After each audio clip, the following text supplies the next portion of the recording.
Welcome to another episode of Velocity Chaos!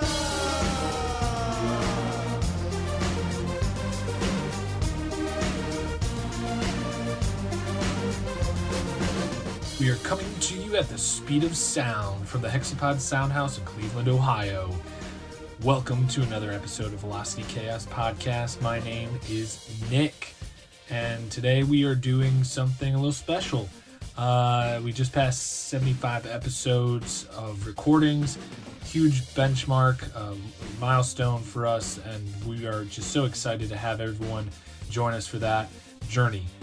Luke has already gone ahead and compiled his favorite hits of the past 75 episodes, and he has put them in a collection for you, and now it's my turn. So I have gone back, looked through some episodes, picked out just the ones that really stuck out to me as fond memories or terrifying moments on our podcast. So here I have a couple for you guys. Episode 30, we did Magicians. Do you know what's popular? The highest grossing magicians of all time. Episode 34, Toad Venom. A party knowledge there with a psychedelic kick. Episode 35 did Real Men of Genius. Luke looked back fondly on those commercials in a nostalgia segment. Episode 45 did Corndog.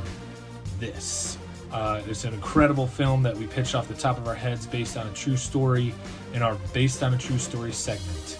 And finally, to wrap it all up with some Aussie news like we always do, episode 40, Stunt Double Chicken. You never know when you're going to have to step in and fill some really big shoes, or in that case, chicken feet. But anyway, these are some of my favorites. Happy to have you all on the ride and help us look back fondly over some of the most fun we've had on the podcast. Just a reminder to our returning listeners and a note for our new friends. Here at the Velocity Chaos Podcast, we explore the highest heights of human knowledge and the lowest depths of crude humor. Our mission is to tickle that pink thing between your ears, poke that frontal lobe, or sometimes just smash the laugh box. So hop in, buckle up for an infotainment ride across the airwaves. Oh, and one more thing before we get into it. You can follow us on Instagram at Velocity Chaos Pod and on Facebook. You can also drop us some stars on Apple Podcasts or some love on Spotify. Also, if you feel like watching along with us, you can check us out on YouTube. If you have any thoughts, ideas, or your favorite episodes, or your favorite segments, feel free to email us at velocitychaospodcast@gmail.com. We'd be happy to see you there. All right, here we go. Let's get into it. All right, ladies and gentlemen, are you ready for a spectacle that you've probably seen before 1,000 times over, tens of thousands of performances, the greatest showmanship on planet Earth? Top 10 is what we're getting into. We have a new segment. We're calling it, Do You Know What's Popular? And we're just going to, this would be like a top 10 segment where we delve into the top 10 things, and not necessarily your general, like, oh, what's the top 10 cups? I don't know. The ones that work. But maybe taking a little twist. So this week, what I want to talk about, magicians. Are you into Love magic? it. You a magic man? I'm a magic man. What Dude, about I'm into magic? DJ Endzone? What about you? Oh, you know I'm all about the magic, dude. All about the voodoo? I'm into that dark magic. Yeah, I was gonna say you're more into the Dark Island magic kind of shit. So I don't want to get in who are the top 10 magicians. Oh, Not just that. yeah, because that's an endless debate. That's Yeah. forever. It's Houdini. Yeah, But aside from that, like who's two? You're asking like who's 2 through 9 or 10 Yeah. at that point. yeah. I want to know who are the top 10 grossing magicians, like net worth. Ooh, okay, net worth. Good. Because this is just the parameters. This is all in. This isn't just shows. This isn't just LA. This is like all time. Okay. Yeah, what, like maybe you wrote a book, or maybe you did some TV shows. So it's like, it's not just who is the best illusionist or Yeah. actual wizard, perhaps. So Actual wizards, because we know they're out there. Ian McKellen, Yeah, highest grossing wizard of Yeah. all time. exactly. And then and then do you take those X-Men as wizards too, like, or are they Metal sorcerers? wizards. Technically sorcerers. I don't know. Okay, Sorcerer Supreme. before we get into it, do you guys have any guesses who would be on this list. Yeah, I definitely have a guess. At least of a couple names. I don't know where they rank, but Yeah, throw them out. Like, what are you thinking? I gotta put. I'm gonna put Penn and Teller in the top 3. Are you? They go as a group, right? Yeah. Okay. Yeah, it's not independent. Divide in half. Penn and Teller's definitely in the top 3. Yeah, I like that. Because they have a lot of TV shows now and all that stuff. So I'd That's put Penn a and good Teller guess. in the top 3. I would say Copperfield probably in the top 3 just because he's been around for so long. And he's probably the most synonymous with modern magic. And he has like investment in copper. So, whole fields of copper. He owns whole fields of copper. David Copperfield. And then it's like, I know Chris Angel. I'm acting really smart. I'm just naming you just magicians I know. Hey, that's all you gotta do sometimes. Just show up. I think there's a duel between Chris Angel and David Blaine. I think those guys probably they're about the same. They have the same gimmick. A little similar kind of like. We'll get into it, but okay. I just want to throw this like clickbait title out there. Top 10 net worth magicians. Number 6 will blow your mind. All right. I anticipate it. Yeah. All right. So let's get into this. Number 10. You just said his name. David Blaine.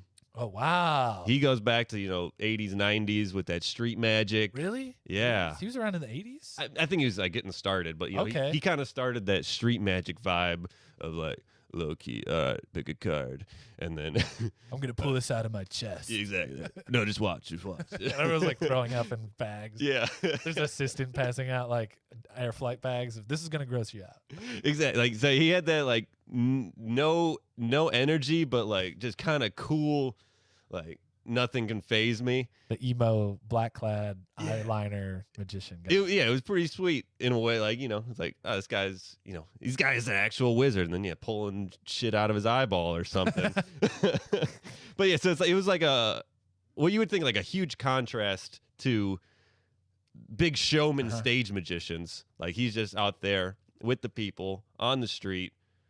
This is it. Like bare bones. Yeah. Like I'm gonna hit you hard without being flashy. Okay. And then what was that? YouTube. So those people did those YouTube videos. Oh yeah, they were trolling David Blaine every day. It's like the guy would like tape like a felt mustache on, go around and make doves fly out of people's butts. It was great. What the F, David Blaine? That's just what I remember. Like Cheez-Its. Like he's like, what's in that cup? It's orange soda, whatever. It's like, is it orange soda? And then, oh my God, they're Cheez-Its. What the F? It was so that was like great time for the internet. Yeah. The golden ages. All right, moving on. Number 9, The Amazing Jonathan. Are you guys aware of The Amazing? The Amazing Jonathan, because he was a stand-up comic too, right? Yeah, like he had a whole bit. Yeah. Blended the gap of comedy and magic. Yep. Crude humor, like just disgusting stuff. I remember watching him and it's like, man, this guy is hilarious. And I went through and watched like a clip from all these, and like just the misdirection of his jokes. Like, yeah, he could. I feel like he could make it as a comedian. He can make it as a magician. Like doing both equally well and awesome and amazing. I mean. Yeah.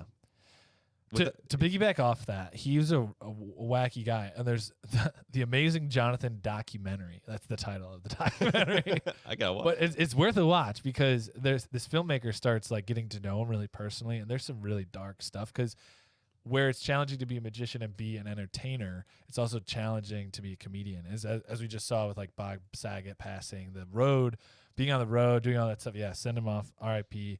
Lots of love. But like the idea of constantly having to entertain people from multiple angles. Because not only do you have humor fans in the audience, not only do you have magic fans in the audience, you have blended audience. You got to splice both.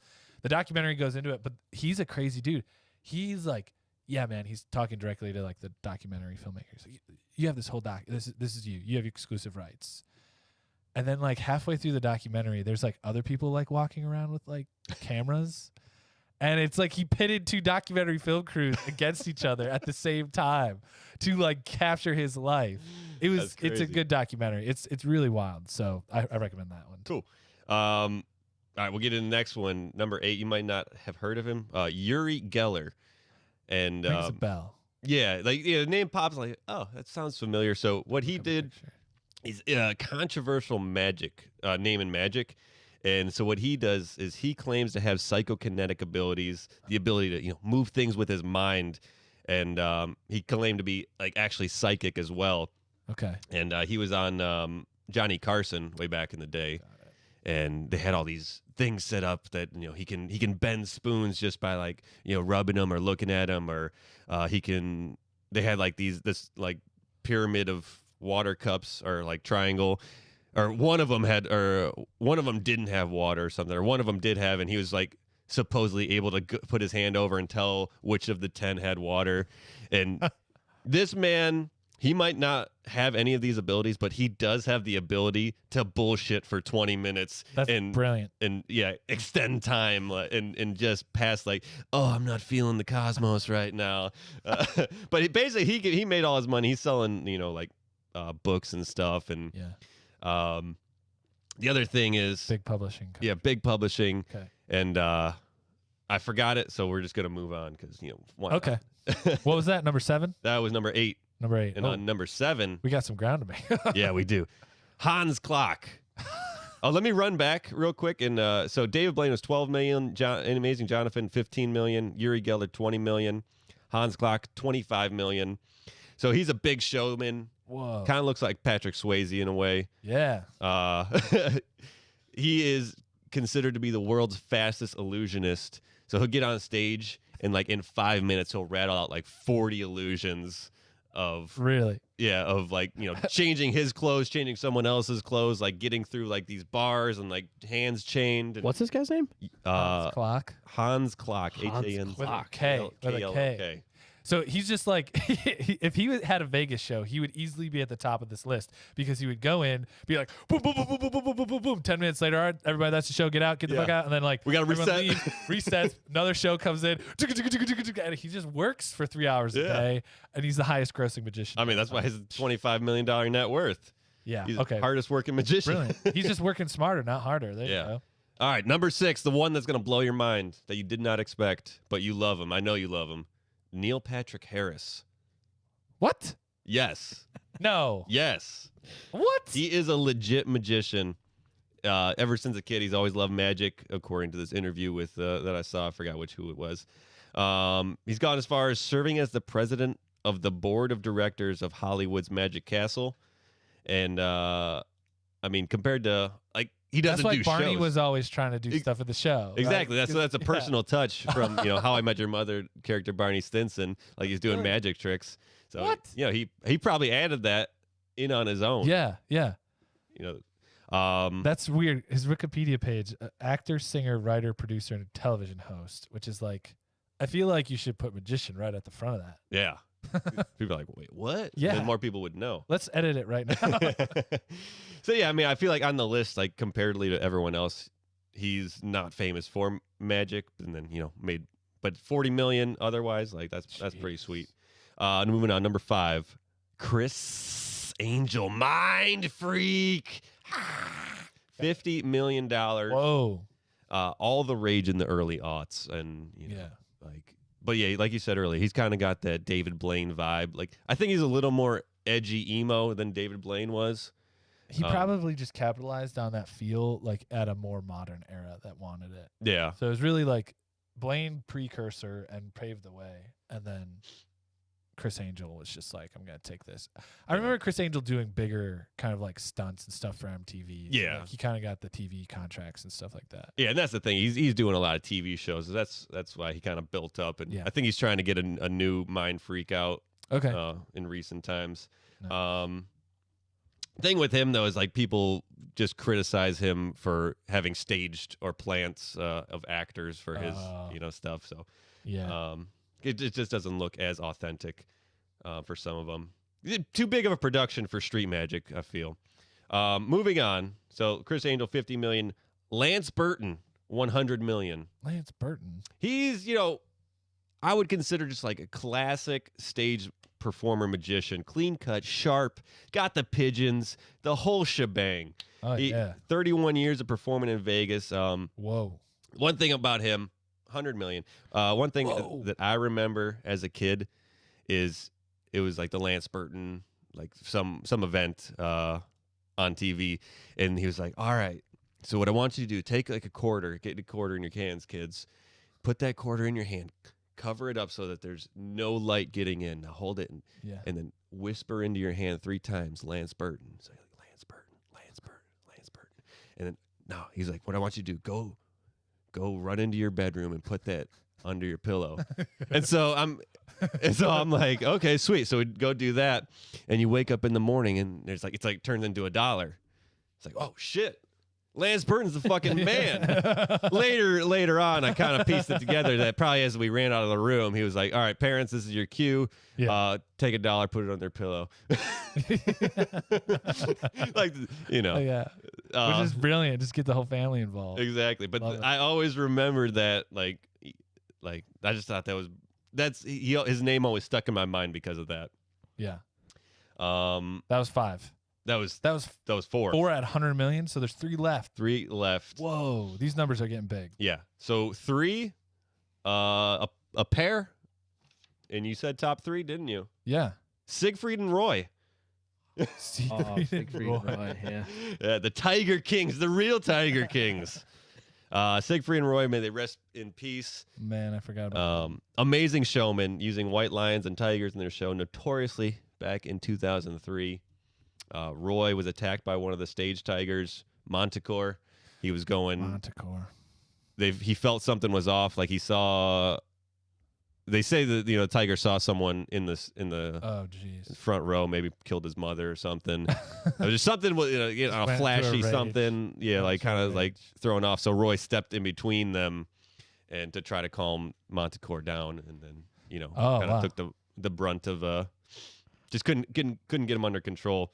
I feel like you're asking for it at that point. I'm in that camp. Yeah. So he saved somebody's life. He saved someone's life, but he should be well rewarded. Exactly. And he was like, he's not a bad tiger. It was just he's not a bad tiger. It's just circumstance. I bet you it was just somebody like some Las Vegas person just sequence. Yeah. Like, and the tiger was like, freaking out. Yeah. I must get it. Or they're just wearing like a really weird dress with a bunch of like little things, just like jangling like bells. They're just like, oh, this is my cool outfit for New Year's or like Eve. Like strings jingling and jangling as they're laughing. It's like a target for Manticore. That was we got a cat around the same time, and he liked to attack people. So that's why I named him Monty. Monty, there it is. That's what happened. That's why. But he was a cool cat. So what were they worth again? 120 million. 120, but they also had so they had the big cats, and I couldn't remember. I thought they just had the big cats running around, but they did have the magic. Okay. Yeah, it was magic and sweet. But that was their pull is the cats. So number 2, Penn and Teller. Okay, 300 million. I would argue that they're 2 of the biggest names in magic today. Yeah, like performing and in the media and stuff. They've been doing magic together for 45 years. Wow, that's insane. I think so. Teller's the silent one, right? Yeah. I thought Teller, like early on, he was a talkie. Like he was always the whole way. Like I love Penn and Teller, and so Teller even started his magic like back in college, probably before that, but like he was performing silent magic at like parties and stuff. Wow. And he's like, even when people would heckle me, I would just be quiet. It's brilliant. That's part of the gimmick. Oh, so that's just a shtick. That's not because I could never figure it out because I'd never gotten into it enough. So I was just like, is this guy really deaf? What's going on? Yeah. The DJ Endzone actually thinks that he's missing his tongue. Like it's just like gone. Just like it's a great thing to believe when you're a kid. I think that kind of boosts his persona. It's just like, and his facial expressions are just so good. His timing is comedic timing. 45 years. Yeah. It's crazy. But he's actually a director too. Really? Teller. Yeah. Huh. Of like stage shows or of like movies and documentaries and stuff. Really? Yeah. So all these magic people or whatever creative types. Yeah. It blends the line between mediums. Yeah. And number 1 on the list. I know we're running long here. David Copperfield. Okay, so I got that. I got two in the top 3. Yeah, and you were right, nailed it. So Penn and Teller 300 million. What do you think Copperfield's 650. At? 650. 700. 700. man, you guys are selling this man way short. $1 billion. He's like, watch this. I'm gonna rub my hands. The Yeah. money in your pocket is now in my pocket. Yeah, exactly. David Seth Kotkin is his name, or everyone knows him, Mr. David Copperfield. He's done a number of vanishing tricks, including notoriously moving the Statue of Liberty. Wow. Other ones such as a commercial airplane, a Learjet. He's teleported. He phased through walls like the Great Wall of China. The man is top of the list of entertainmentship and showmanship. Like, I don't know how he did that. Like I can't even believe.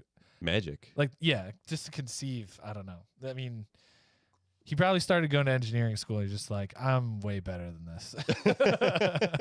Well, you know why? You know Nikola Tesla? Yeah, that guy's small. He's chump change. Chump change. Thomas Edison, forget that guy. Watch this. I'll walk through a wall. Blow people's minds. Like, they burn people for being witches. What would they have done to magicians? What would they have done to David Copperfield? Yeah, David Copperfield. They wouldn't. He would just teleport them somewhere. Yeah, else. he'd just be like, well, no, David Copperfield is probably the equivalent of Merlin. Like, Merlin was probably just a David Copperfield in his time, but back then, like, people just believed him. You know, like, Yeah. Now we're just like have a healthy dose of skepticism from the time we're 3 years old. But back then, you were 30 and you still were. This guy just made a frog jump on my ass. Like, How you make that frog jump out my ass? yeah. More witches, very small rocks. Yeah. All right, Luke. Yes. So this is really for your protection, our listeners' protection. If you guys get invited to like a really swanky party, like a high class soiree, the ones that DJ Slopestyle goes to all the time, you might get asked to partake in certain things. Ooh. Okay. And the new thing on the block, the new hot trend, is Toad Venom. So I'm going to throw a little party knowledge your way on Toad Venom, just in case you're at a party where this comes up. Did you get this from Family Guy? I didn't get this from Where Family Guy. they're No. licking toads? No. Okay. But this has been around since then, yes. Oh, I just didn't get it from Family Guy. No. So Toad Venom is like this new designer drug that's going around that's like super popular. It's a psychedelic.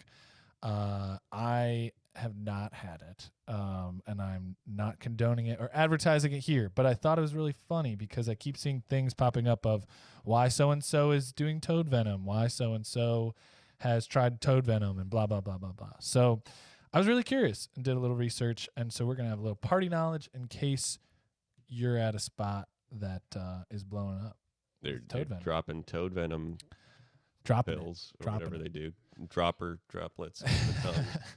So you get this from the Sonoran Desert Toad or the Colorado River Toad. It's the same thing, but they have two names. So it's like the Sonoran Desert, I guess, is down in like Southern California, and in Nevada you can find these. No, Arizona you can find these. The same toad, different places, or kind of like they span from that. That's their region of inhabitation. Okay. Yeah, it's their habitat in that region. And so they're like a desert toad kind of thing, really arid places. And the derivative that you get out of their venom is called 5-MeO-DMT. And traditionally you get it just through the venom, distilling the venom and like essentially aerating it, I guess, out.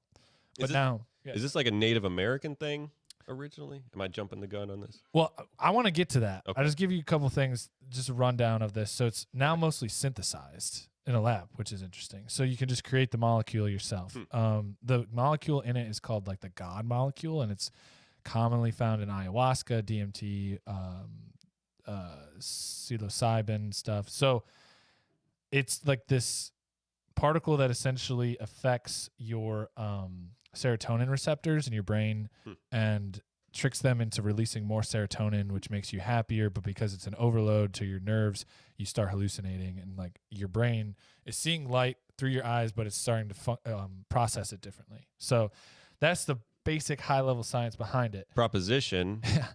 One episode, On you Toad- start with it, or I start with either one, and then once that wears off, then the other person starts. Then we gotta got our catch up. 40 minutes, and then and we do word association. And then the whole DJ time. Slopestyle jumps in for the last 20 minutes. This this episode brought to you by Toad Venom. So the crazy thing about it is that other like psychedelics can hit you for like 3 hours, and you're like ayahuasca, like your whole experience is like over the course of a night. And this toad venom is like 20 minutes apparently. So it's like a quick hit, you have an experience, and you're done. But because it's a great trip and it's like such an impactful one, a lot of people are saying like you got to be careful because people want to come back over and over again for more and create a habit. Chasing the dragon. It's illegal in the U.S., but it's permitted in Canada and in Mexico. So a lot of people party out there. But it's becoming a real concern amongst conservationists because they're afraid that people are just going out into the desert, finding these toads and just harvesting them for just bagging up toads. Bagging up toads. And like they're like, this population is gonna disappear, right? And there are these shaman who go out there and like do these like ceremonies with people in New York, like all these vision quests with people in New York. So you gotta protect the toads. And then also public health and safety officials are saying, please do not lick the toads. Two big reasons. You don't know the dosage that you're going to get from just licking the toad. You could get a full one. You could get a none. Could be bad. And then more importantly, like the hygiene of licking a toad. You get tongue warts. Tongue warts. Dude, when I was growing up, like toads, immediately you pick them up, they just shit. They just like shit right in the hand. Defense mechanism. Yeah, I know. It's a great defense mechanism. That's what I do. That's what I do. I get picked up just about it. Now we both look foolish. Yeah. They'll put me down. I need to go wipe. So most people smoke it or vape it. And that's it. The thing is, it's crazy. Apparently this is like the best thing out there right now because it's just really hitting people in the spiritual gonads. And gonads. Just like people who were like atheists or like agnostics do this thing and then they're like, whoa, like I was wrong. So like very spiritual experiences. Anyway, I just bring it up so that you know, and I know that you know, just in case you're at a party and I get a weird call from you. Yeah, for a 20-minute phone call. Yeah. I know who God is. Yeah. Ah! He lives in Cincinnati. Road trip. I'm running there right now. Yeah. Catch up in the car. You won't be able to catch me. But try. Follow me with the headlights. So anyway, I think my biggest question from all of this is I would get through this like at a party, you know, with a glass of wine in my hand. I'd like tell them all this stuff that I know before I like don't take it. Yeah. And then I'd just be like, but you gotta wonder, like, who first licked the toad? Because that's my real question. Like, what person in 300 AD in America was just like bopping around shooting buffalo out there in the West and just found a little toad and just like, you know what I'm going to do? I'm going to stick that in my mouth. Because you're going to pick it up, it's going to shit. The thing, you're not going to put it in your mouth. Oh, the shit. You guys got to clean it. It's like, licking your fingers after eating. Oh, it's everywhere. Like a total accident. He just started to clean off the shit. Now he's high as hell. Yeah, no one's around. What if, oh my God, dude, we should try that. We should find the toad and eat the shit. Like maybe the shit's even better. Even better. No, I think back to like high school. You always have that weird kid that just does the gross stuff. Yeah. Hey, eat this. So I'm guessing in whatever settlers or tribes they had the weird guy that just ate whatever or did whatever. Let's call him Benny. Yeah, hey Benny, go go jump off that cliff or something. Yeah. Or jump off that tree and go lick that toad. And then he's just like sitting there like looking at the sun, just staring right at it. Who God is. And everyone's like, whoa, Benny. And he comes back down off the mountain. He's just like, I am the wise man. Yeah. Everyone's like, yeah. We listen to Benny. Now we have to all lick toad ass. That's hysterical. No, but seriously, I always wonder how these natural things get started. And maybe somebody was walking and fell and like the frog jumped. And as the person fell, because it got spooked, it jumped into their mouth. Yeah. Just brushed past the... Like, yeah. And then they just trip and like they go find those frogs again. No, but I'm fascinated by this stuff. Well, you also wonder like who boiled that root and decided, I'm gonna just make some tea out of this tree. That's like you wonder how big the population could have been had people not, ingested like a certain kind of mushroom or something or plant. Like, how many people were sacrificed? Yeah, I want to pour one out for all the people who were like In the pursuit of who were excellence. trying to help us discover these things, but just went terribly. Yeah, a wrong. guy was just in his whatever a lab would be back, 5,000 years ago. Whatever cave den, like his. Palm front, just over. Here, try this. Okay, that Needs didn't more work. salt. Okay, I here, need- you try this. Let me try putting it under the fire for a second. Okay, how about now? No, still dead. Damn. Let's put it in his mouth after he died and see what happens. Yeah, send in 5 more. We only have only 6 people left. It's okay. One of these is going to work. One of these people are going to transcend and show us the way into the future. Send more people in. Yeah.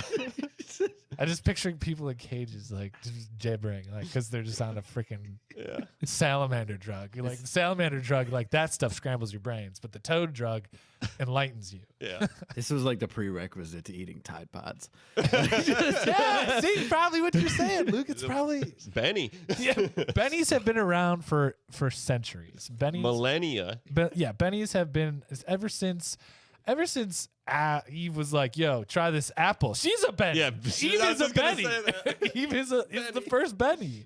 Eve was the first Benny. That's probably a laced apple, bro. Like this right here. We're all here because of a laced, like a Toad Venom apple that just his virility shot through the roof. He freaking just impregnated everybody. That's what happened. Her and all the Neanderthals just boom, popping out babies. Yeah. Cain and Abel. Probably one of them was a Benny that the offspring. Cain's like, "Yo, try this rock." Yeah. Benny. Benny. Okay. Yeah. Boom. Well, yeah. With that, I want to take us back in time, back to the past. I feel like now I don't watch as many commercials as I used to. I'll skip the ads and they're not as good. I don't know. Great commercials were a thing of beauty, and I feel like we're missing that in life. I don't know. The best ones now are probably like the insurance commercials.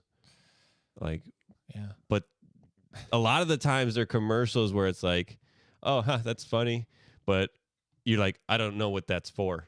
Like, Yeah. I don't understand the product. Or they And- don't stick with you. Yeah, it doesn't stick with you. Or it's like, oh yeah, that thing's funny, but it was just funny, but you don't correlate. So I think that's poor marketing. So insurance They companies, didn't use the prop well enough. yeah. So insurance companies, you are doing funny stuff, but I don't remember what your company is. You know what? That's genius. You know those 48-hour film projects we used to do? Yeah. Why don't they just do those for ads? Like, Wow. why don't you just have a 48-hour commercial project and whatever the best ad is, you just freaking do that. Yeah. Right. Do it. Do it. Do it. Who wants us to make them a commercial? Do it. So I mean, yeah, I'd say recently, like the Mayhem. I don't know. I love Mayhem. Mayhem's good. He's classic. What company? Oh, Iconic. Allstate. Allstate. Okay. One of those. Just because there's so many of them, the volume Yeah. of Mayhem commercials. But they're got good. us there, and they are good. Yeah. They're all good, and I like Mayhem. I'd watch a show about it. Exactly. A guy just turning into things, just like it's like Quantum Leap, but with destroying your car. I got to go back in time and blow up someone's car. Why? Because of what chipmunk and I climbed up the tailpipe. Watch out for chipmunks like me. Yeah. I would watch that show. That'd be a good one. What's the other one? Don't be like your parents. I thought Oh, that's. those ones are great. I love that. But what is that? That's another insurance commercial, right? Is it Progressive I don't. or who? Like know, who? it's Farmer, generic. No, not farmers. That's, Yeah. That's But they're great, like great scripts. Like Yeah. they're talking about the parking lot, like, oh, make sure we leave at the third quarter. Like, Stop talking about parking lots. Yeah. I love the one where he like pushes the cart up to the guy. And he's like, "It's pulling left." Yeah, exactly. It's like, damn, I We do all have that shit. problem, bro. Okay. It's like helping people back out of driveways. Like, do you know them? No, don't talk to them. Just don't. It's so good. It's We're gonna great. send a PDF. Oh, What I love about commercials these days, the ones that commit to creating characters. Yeah. Like having reoccurring characters. And that's nothing new. Like 10, 15 years ago, they were doing that. And they would create some of them little specials or spin-offs. But I think the way they've committed to like flow, mayhem. I was just gonna say when I saw this in our script today that I miss the cavemen. I do miss All the right, cavemen. yeah. The originals. Even almost. a caveman can do it. It got a little petty at the end where they were just A like little so bothered. gratuitous. But like I did like the concept. I'd bring them back. I thought they were clever and fun and empathetic. They're empathetic. Like you felt like bad for them. Yeah, and then they went with the gecko. Well, he's been around for a long time. Yeah. But yeah, that's like even this is probably gonna rub you guys the wrong way. If Baker Mayfield doesn't make it as a quarterback, I think he does have potential as a commercial actor. He's gonna be He gets down. a Jim Brown, but just not as talented. No, but seriously, like some football players make a great just appearance actor. Yeah. You know, like But he does like I feel like a seriously good job in those commercials. Oh yeah. he commits. Yeah. And it's funny when he gets teammates in there, like Jed Wills. Yeah. You can tell the difference of Oh, yeah. like somebody who kind of gets how to ham it up and somebody who's just like, Yeah. my agent told me to come here. Yeah, that garage sale one or whatever. I thought that was great. I love the one with Bernie Kosar. No, well, there's the one with Bernie, but the one with who's the announcer that they do up in the booth? Oh, Mike. Jim Donovan. The other one, his partner, Yeah. his buddy. Didn't he just retire? Yep. Yeah. Oh no, I forgot Yeah, on the- air. No. The color voice of the Browns for the last The color 30 commentator. years. Yeah, he was just. I like the one where he's narrating. Doug Deacon. Doug Deacon, That's where he's narrating everything Baker's doing. Yeah. I do like that one. he's staring at me incredulously. Gets another cup of coffee. A lot of people got on him for that, but I keep telling people that if your brother is in that position, you want him to max out that Yeah. paycheck. Oh, And if yeah. and if the local giant insurance company who's based out of here goes, hey, we'll pay you $500,000 a commercial. Yeah. You're gonna shoot as many of those as you can. And that's not taking away from practice. Like Yeah. everyone. He does it in the off season. For the 2 hours of the day that they're shooting that commercial or whatever, for like even he could probably go to practice before that or after. Like they could set up times around where he doesn't need to be practicing all the time. Okay? Everybody's like, oh, his head's not in football. It's like, when you go do your little side hustle, is your head in your real life job? Like, no, like, just come on. I think it's simpler than that. It's like, oh, you're giving me $50 million? Yeah, I'll take that too. Yeah, yeah. Like, get No your brainer. bread. Get your bread. Get Pay- your bread. pay Well, you Manning can't because being you played suck. along. Sorry. No. Don't want to make it political. Just kidding. What were those Snickers ones? Like I thought those ones had a decent. They had, the Betty White one. I thought that was good. All right. Like RP. Yeah. the Queen. The Queen. When you're hungry, grab a Snickers. You're not yourself. American Royal Family. Yeah, American Harkening Royal back. Family. Harkening back to an older episode. That's exactly it. And then Cute like and the Roseanne, they did. Yeah, Roseanne Barr. Like I thought those. I don't know. Are they still doing those, or is that kind of like an old? I think there's some ageist problems with that, probably. Oh. Ageism. I don't know. No one eats Snickers anymore. No, Boycotting sugar. like they don't have to use old people though. They could have got like Mr. T or like people who are notoriously angry or something, and just like. I feel like they give them that. did, or did They did. They Some did. younger Okay. guys, yeah. And they even use sometimes just actors, not real like big actors. And I thought those were funny too. Yeah. Yeah. And what? And like then it got kind of like Super Bowl. I mean, I feel like those a lot were Super Bowl commercials. Yeah. But the Doritos kind of made like a huge claim. Oh, so they were smart. They were one of those people who did that. They went out and said, "Make us Doritos commercials. Yeah. If we pick it, we'll pay you." And I mean, they probably It's paid like- them good money. Yeah, I think it was like $1 million prize if Love you it. won. Like that's And genius. they're like, yeah, they probably pay 10 times that for a Doritos commercial during the game. But it's genius too because you pay $1 million, but then everybody else is going to post their Doritos commercial. So you got like Yeah. So you just- 200,000 commercials. Yeah, you paid for just even Yeah. if it's a crappy commercial. Like Yeah, then you have people. Oh, go check out my Doritos commercial. Vote for it or something. Yeah. And, that's just genius. network. Whoever thought that up is sitting pretty on a beach somewhere Yeah, if they're not. or handsome, whichever. But bringing it back to what I wanted to talk about, a couple of my favorite commercials of all time. My favorite of all time is the John West salmon commercial, where it's John West endures the worst to bring you the best. And if you haven't seen it, we'll throw the link in all this stuff. But it's like at the river mouth, bears only catch the tastiest salmon, and then there's just bear like swatting a salmon out, and then John West comes running over and he starts fighting the bear like karate style, like for the salmon. They just go back and forth, and then eventually he gets it. Like, it's John West endures the worst to bring you the best. I love that commercial because they just shot it on really far away on a long lens. And so you just like, it just feels so vast, and it's so funny because the action is so small. Yeah. But it's so like he's fighting a grizzly bear. Yeah. I love it's that. Like, it's like a Nat Geo. Yeah, it's like Nat Geo. Yeah, and then it's him fighting. He just comes running in. And he's, It's a great commercial. So good. That's one of the best, iconic. Yeah. Was that even an American commercial though? I think that was somewhere else. Like that was. I think it was British. Yeah. Like BBC. BBC. Over Smart on those smart ones. airwaves. I gotta give Europeans a lot of credit. Their marketing is a lot more fast and loose, and I kind of like it. I kind of think it's way more fun. It's way more saucy than over here. Yeah, I like sauce. Like remember, like commercials used to be a little naughty, and now they're like, no, you can't. Kids are watching. It's like, well then. Don't let your kids watch the commercials. Yeah, there's like band commercials. I remember one. It was like this guy's like it's just the glow of the TV or something. You kind of it's late night infomercials. And his wife comes down the stairs and she can only see him from behind, and you see his like arm going up and down, and then it like kind of cuts to the front of him. And he's like pumping up a soccer ball or something, like he's a soccer player or something. Love that. But it's like a band commercial. Or like the Jake from State Farm. Yeah, okay, Jake from State Farm. Like that's funny. Like, but it's just man. Yeah, I miss him. Well, do you have any like favorite that you can think of?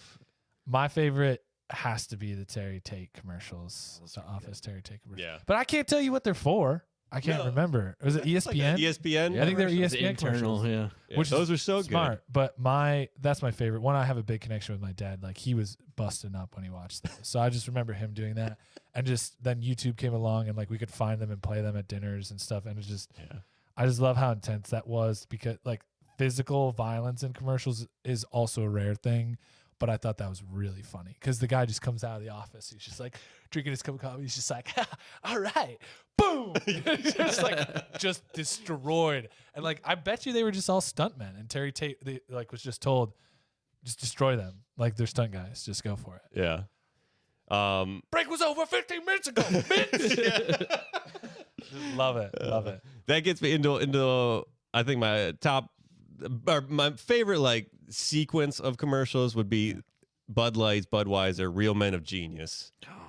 Those were so good. And they had looking up, they had 219 different ones. What? Wow. Yes. 219. What? How long? So each one's like a minute long, right? A minute long. So that's like a couple hours. Yeah, it's hours. Could you imagine just watching them back to back to back? Did everyone air?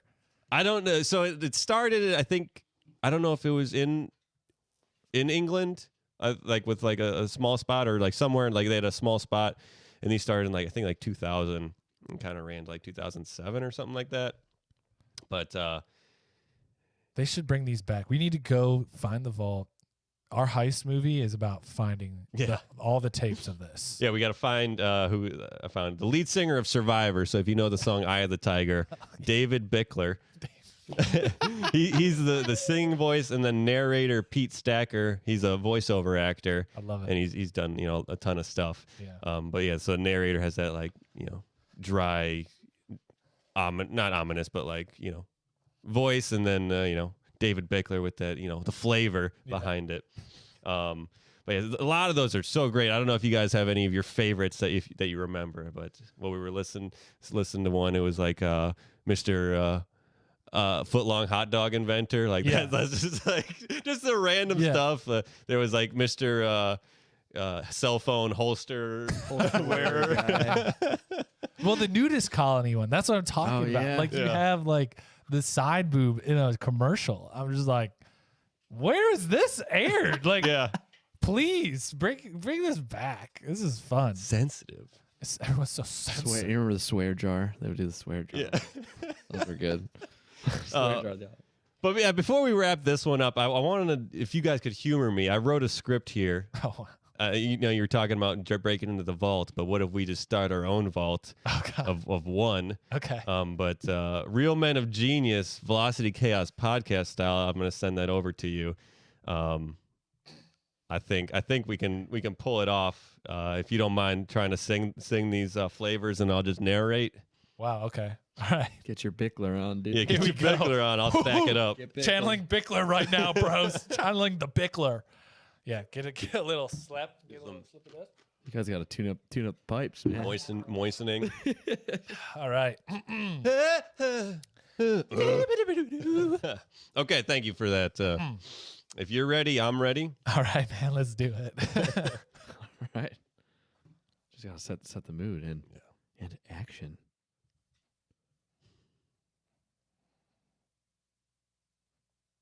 Oh my god. Uh-oh.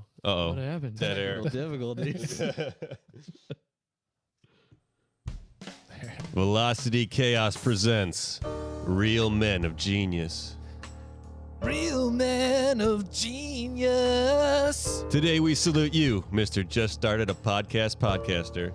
Mr. Just Started a Podcast podcaster. You sit down with your shiny new microphone and your 8-input sound mixer. You have so many topics to talk about, so many opinions to get out into the world. I hope someone hears this. Sports talk, check. True crime, check.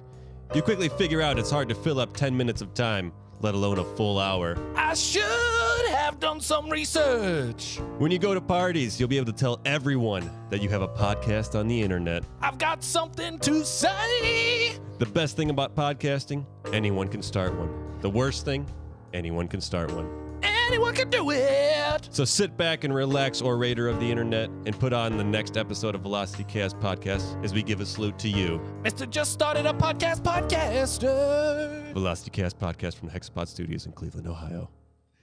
Oh, thank you so much. Oh my god. Thank you for humoring me on that one. I enjoyed it. The Bickler. Bringing the Bickler. Like the vein was He just popping walked out. Thanks, Bick. Thank you. Take care. Based on a true story. Let's do it. So we are going to pitch to hear these producers here at this studio. Nick and I are going to come up with a movie. DJ KLMNOP is he's going to tell us whether he likes the movie or not. Yep. And he doesn't like it. But yeah, we're going to get into it. What studio are we pitching to today? Hey fellas, welcome to Alphabet Studios here with DJ KLMNOP. Well, thank you for having us. Yeah, let's not waste my time here, fellas. I got a long schedule today. Is your senior director ABCD joining us today? Oh no, he won't be here. So we have our intern, Zach. XYZ. Hey, how's it going? Good to meet you. Good to meet you. Well, we're really excited to pitch a film to you. It's based on a true story. Based on a true story. So, logline: Marine thwarts gas station robbery. So here we have our Marine coming, just got off, came back from deployment, and Todd Rogers is, he's home. Everything's changed. No, give me somebody other different than Todd Rogers. Todd Rogers. Bill Sampson comes home from being deployed, and so he gets someone home. different. Reg Springfield Okay. comes home after being deployed. Real American hero Reg Springfield is. And, he gets home, tosses his keys down, and he looks at his apartment, and he's just like, this is just calmness, a quietness to his home. And, after flying back and, getting back, he's just, man, I got to get something to eat. Nothing in the fridge, nothing in the freezer. No, something different.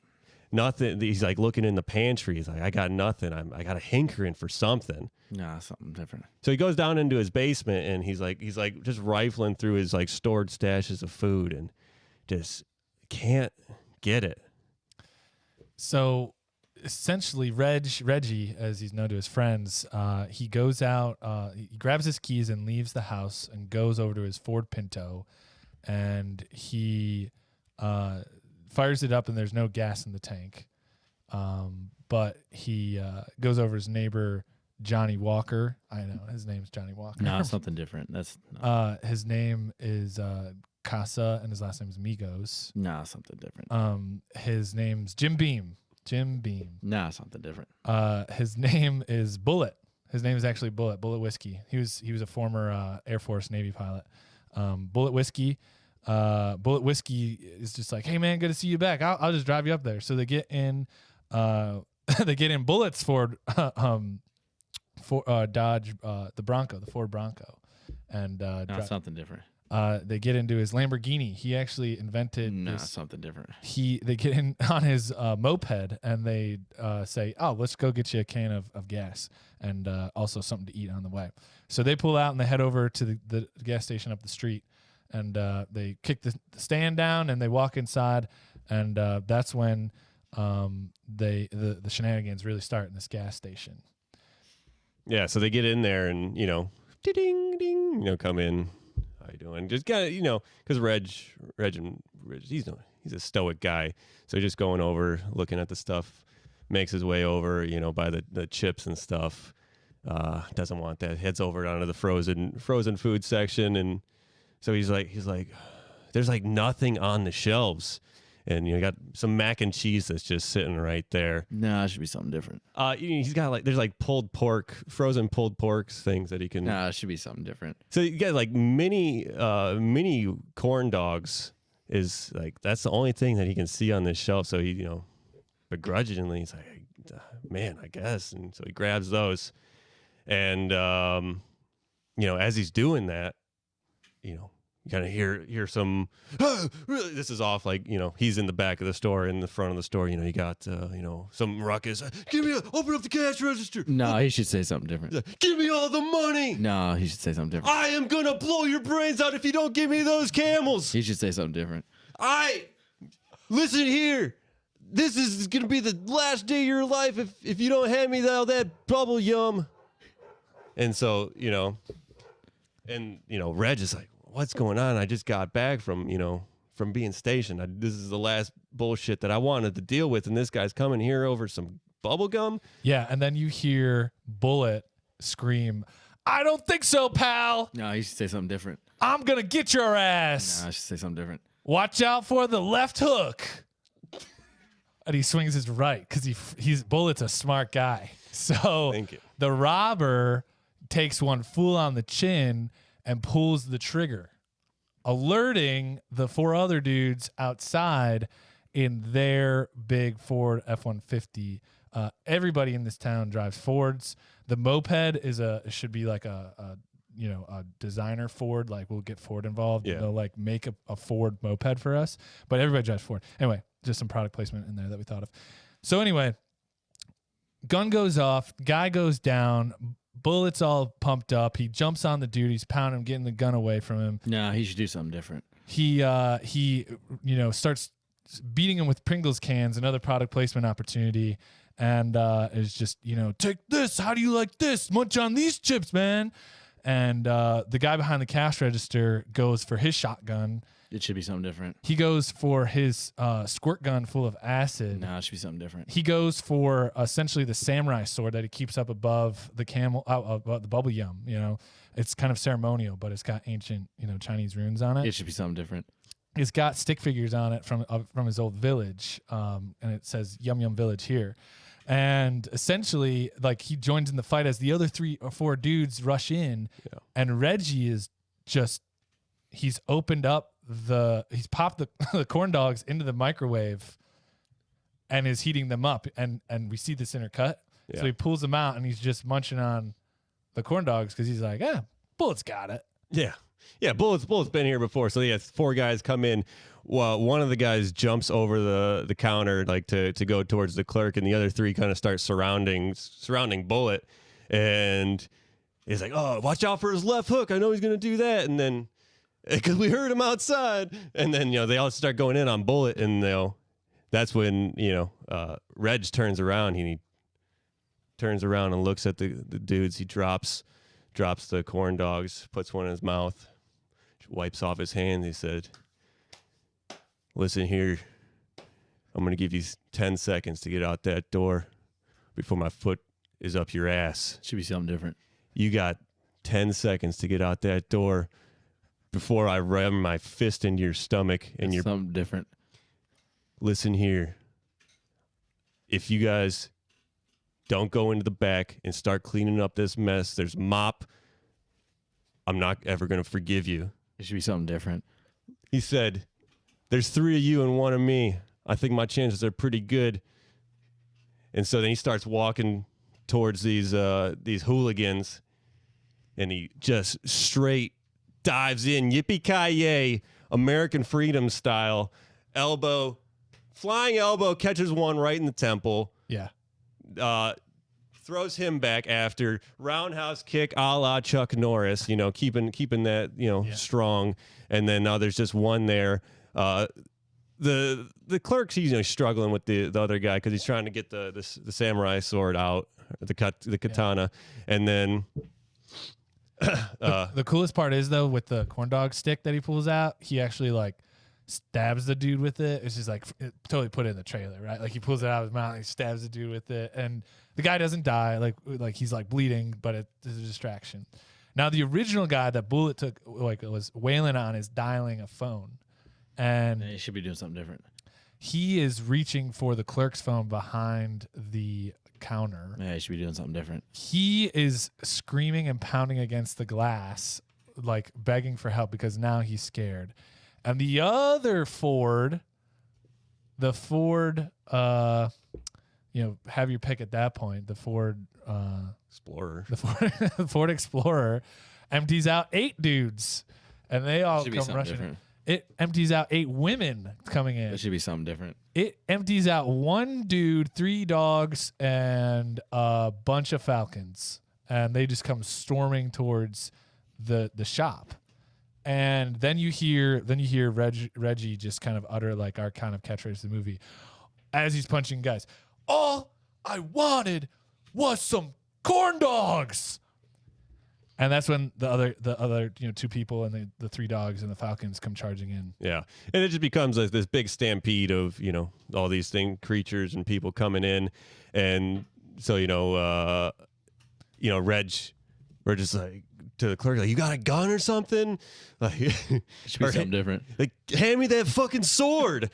And so the clerk tosses him the sword, and then Reg is just like, bro picks up Bullet kind of back to back. They're fighting, these falcons and dogs, and he's just slicing them up and making like shish kebabs out of falcons. And eventually, after long trials and tribulations, you think he gets scuffed up. Maybe a falcon catches his ear or something. Yeah, this is like a 60-minute action scene. Yeah, in the gas station, like people just keep coming in Fords. Yeah, just into this little mom and pop shop gas station, and the clerk just is sitting there, videoing it on his iPhone. You should be doing something different. He's just clapping and applauding their moves. He should be doing something different. He's throwing mini bottles of tequila at them, and they're pouring it on their wounds to like make sure they're cauterized and clean. So because then they like heat up the katana on like the hot dog heater, and they like have to cauterize their wounds like for like this middle arc where they're like stalemate. So they're just like roasting the katana on the thing that rolls the hot dogs. Yeah. And then he's like, "You ready, Bullet?" And Bullet's like, "I was born ready." Yeah. And then there's just like so many shenanigans, and like so they'll take like some Mentos and like put it in a Coke bottle and just like chuck it over and make distractions and bombs and stuff. It's just a lot of hijinks within, but it's like serious in a way. It's like, yeah, it's like it might be goofy stuff, but it's very serious because it's representative of the veterans return home. Yeah. And that's what we're really trying to get in here with Reggie and with Bullet, that they're buddies, they have each other, but they can't even get some damn corn dogs.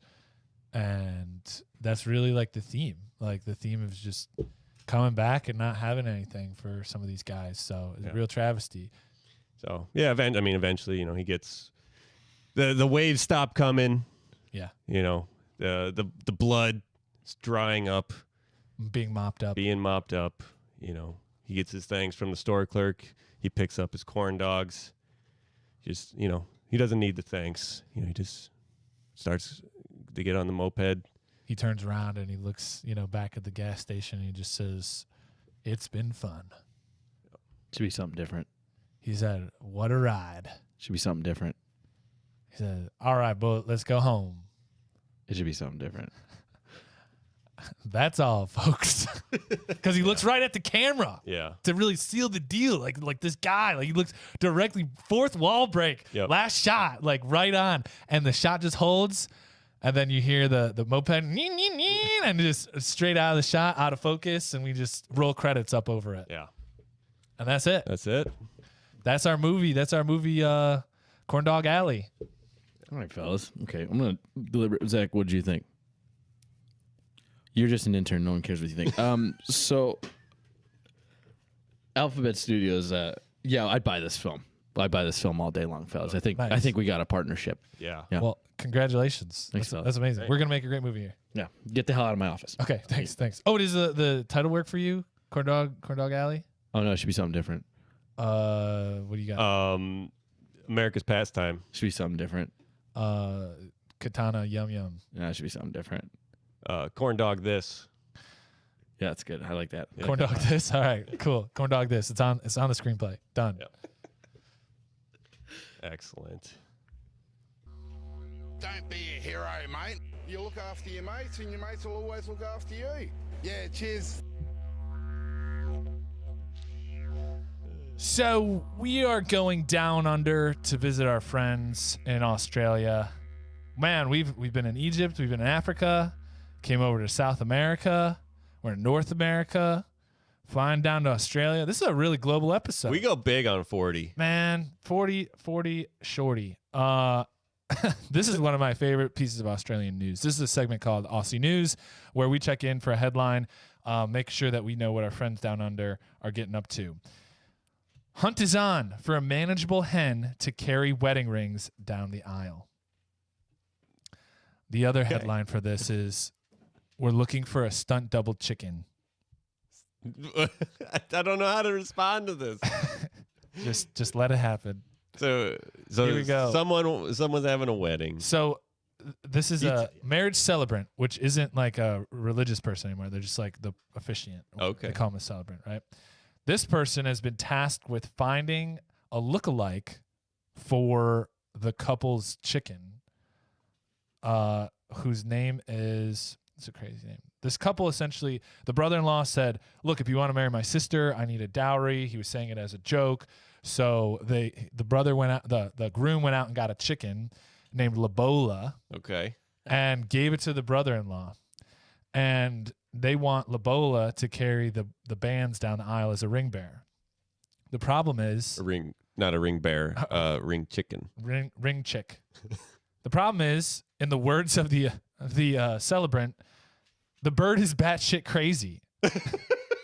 So they can't catch her, they can't touch her, they can't clean her, and she screams whenever she doesn't need to. So they're looking for an exact replica chicken with a much more docile demeanor to walk the rings down the aisle for the celebration. It's Africanized chicken. Killer chicken. It's going crazy. Killer chicken. Where'd you buy this chicken from? Well, we crossbred it with a South African chicken He's actually from Brazil. and a Brazilian rooster. But it turns out the Brazilian rooster was a cockfighter, so now we're in trouble. So Lobola ain't cutting it. They're looking for somebody. They're looking for another chick to get in there and cover for Lobola. Well, she goes and takes a Zanny. Yeah. Wait, does it have to be identical? I feel like they're all kind of identical.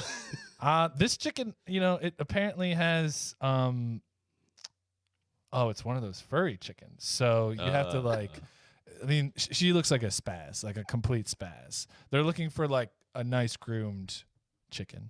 Yeah, she has some crazy eyes. So I guess all chickens got crazy eyes. they got dead eyes. Beady eyes. Yeah. So, the Australians like to do their weddings right. They like to do them true. They like to involve the whole family, even if it's the crazy chicken Lobola. Got to give them credit. I hope this celebrant doesn't have it too hard.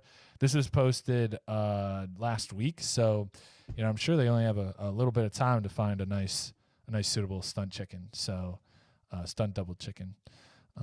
So yeah, man, that's our update from Down Under. Wild weddings, crazy times. I mean, that chicken's got it going on though. Thank you for tuning in to the Velocity Chaos Podcast. We upload new episodes every Monday and Thursday. Be sure to subscribe and rate us on iTunes, Spotify, or your podcast platform of choice. Interact with us on Instagram at Velocity Chaos Pod or on Facebook and YouTube at Velocity Chaos Podcast. We are grateful for your time and hope you enjoyed it here. Please tell a friend, and thank you once again.